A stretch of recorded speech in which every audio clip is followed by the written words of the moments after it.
for an OCD Fighters channel. A little tough to decide what to put in this video, but I hope you enjoy it.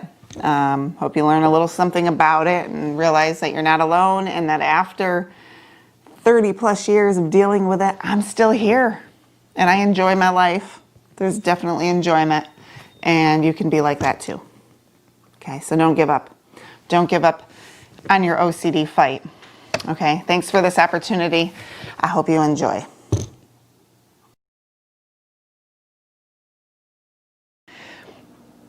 OCD was part of my life from a very young age, and I didn't know it. I had a wonderful childhood, great family life, kind of like a fairy tale, if you will. Perfect, basically, I shouldn't say a perfect, but you know what I mean. Just general good growing up, a good home life, a good family. Parents were great. My siblings were wonderful. I didn't really have any tragedies in my life except for the death of my grandmother when I was 12.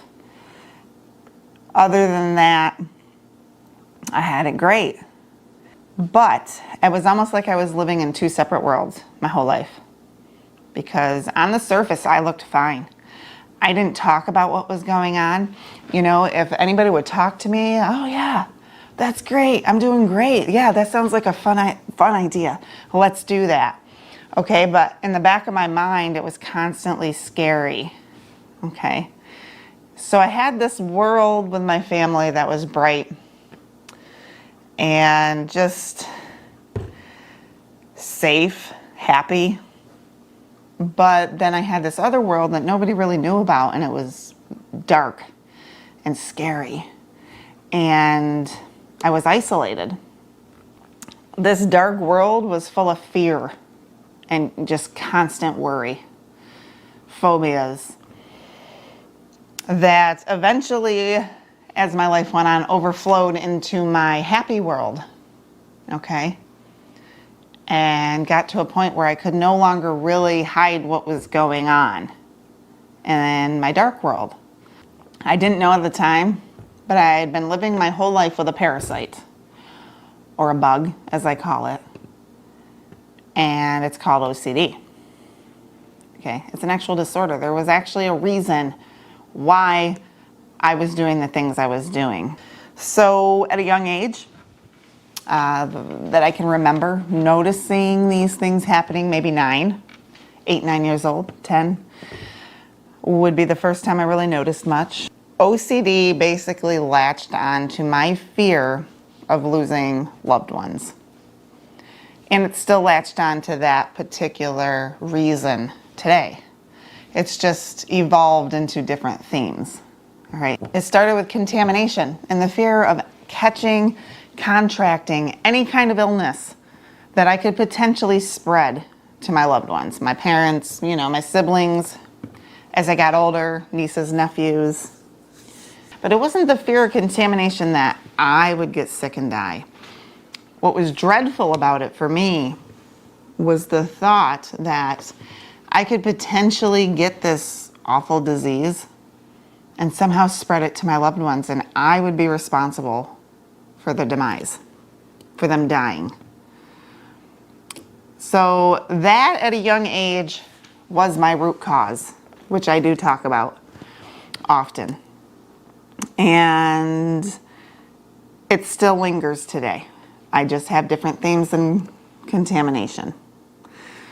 But the contamination theme lasted until my 20s.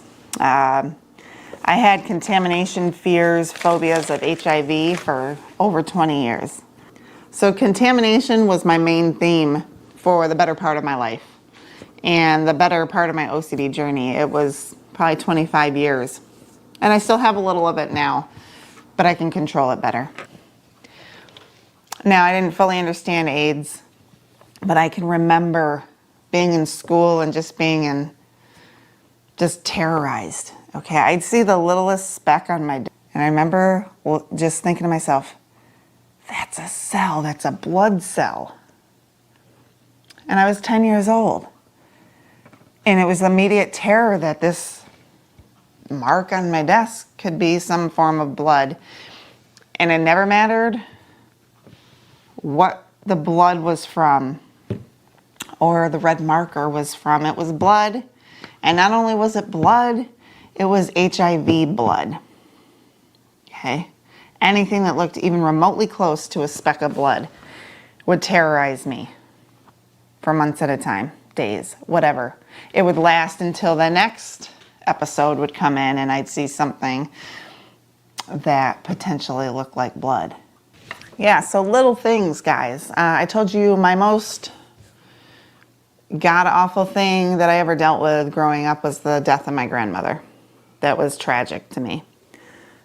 And OCD played into that as well. It kind of started to change a little here. It wasn't just contamination anymore. I was 12 years old, and there became this religious aspect to my fears, which now I know is scrupulosity or religious OCD. Not feeling pure enough for God. Not feeling like I'm doing things for the right reason or well enough for God. Okay? I didn't know that's what was going on at the time, but magical thinking started to play in, which I didn't know what that was at the time. And I would get these intrusive thoughts that would tell me, if you don't pray enough tonight, if you don't do your whole rosary, then your grandmother's going to die. Well, the sad thing is she was going to die. I knew she was going to die. But somehow my OCD was trying to make it feel like it was my fault, that she was going to die. Okay, and that somehow I could prevent it if I just did the right things or the most godly things. And I used my magical thinking, I'd save her. Okay, so there was nights at 12 years old I would read the Bible. I didn't understand a word I was reading. My mind was usually off in other places because I lacked concentration. I would read this Bible because my intrusive thoughts would tell me if I didn't, she was going to die. And then once she passed away, anyway, because she was sick and she was going to, it moved on to my own parents. And I was still reading the Bible and still praying the rosary. And if I fell asleep, God forbid I fell asleep during my prayers, I had to start all over again because it wasn't finished and it wasn't perfect enough. And if I didn't do it, something really bad was going to happen to my mom or dad. So that was my first bout with scrupulosity, which I still deal with a lot. Still didn't tell anybody what I was dealing with, and I still didn't know that I had OCD or this parasite in my brain. I had no idea. I just thought that I couldn't handle things and that germs just scared the crap out of me and that HIV was coming to get me. No matter what, no matter how much proof I had that I was safe, no matter how many HIV tests I took, my brain would still say, well, what if, you know? What if? What if the test was wrong? What if that person's blood did get in a tiny cut on your finger? What if you have a tiny cut? I would scrutinize my hands when I'd go in the public to make sure I didn't even have the tiniest nick. Because if I did, and that I could get blood in there. And I didn't have to see blood to think it got in there. And that's in my 20s. So here we are, a good 10, 12 years probably, maybe 13 years into the contamination, HIV phobia fear, and still not knowing what was wrong with me. No medication, because I just thought that that's just how my brain worked and that there was just no way to fix it. And I just had to deal with this. I had quit jobs for fear of contracting HIV. Visits to the hospital or the doctors was devastating. I would have, oh God, the cleaning I would have to do. My shoes would even at times get thrown away, or my clothes. And if you check out other videos on my channel, you will learn some of these things. Then I met a guy, and I got married, and I had kids.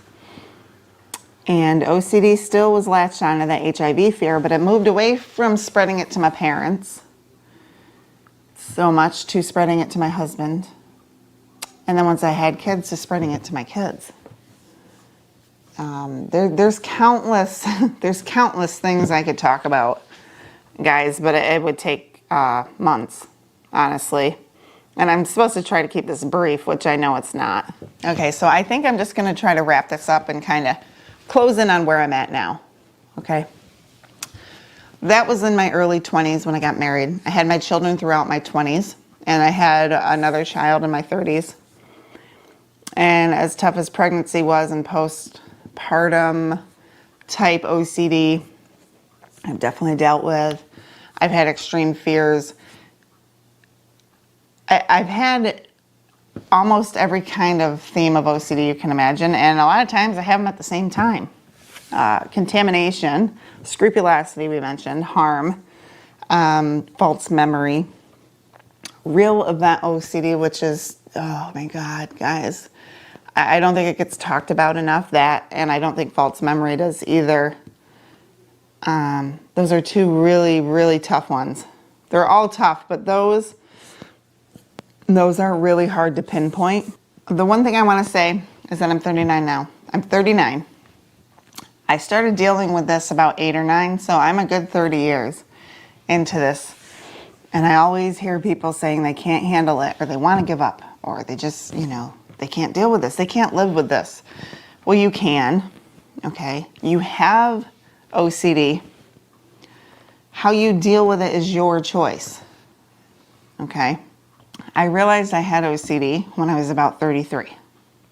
I've been my whole life, and I didn't even know that this is what existed. And in my mind, OCD was just a cleaning thing, a cleaning disorder, or an organizational disorder.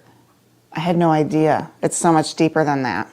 And that's what these channels are trying to teach and trying to expose the stigma that's around OCD. But my channel that I have, and an OCD fighter channel that this is going to be on, proves that you can live with this. But you have to be willing to put in the work. And it can get better. And you're going to have relapses and bad days and good days. All right, guys, so that's, I tried to pack as much as I could into like a 10-minute video. It's really hard to take 30 plus years and turn it into a brief story, especially when it comes to OCD, because OCD changes. Themes change. You have so many experiences with it, and you learn so much as you go, that it was impossible to pack into one video. But obviously, if you stick with my channel, you're going to learn more. I talk about this every week. I share stories quite often. And yeah, that's about it, guys. All right, I thank you for watching. If you haven't had a chance to already, please check out an OCD Fighters channel. I'll give you the link in the description. And I'll see you guys on the next one. Thanks for watching, guys. Bye.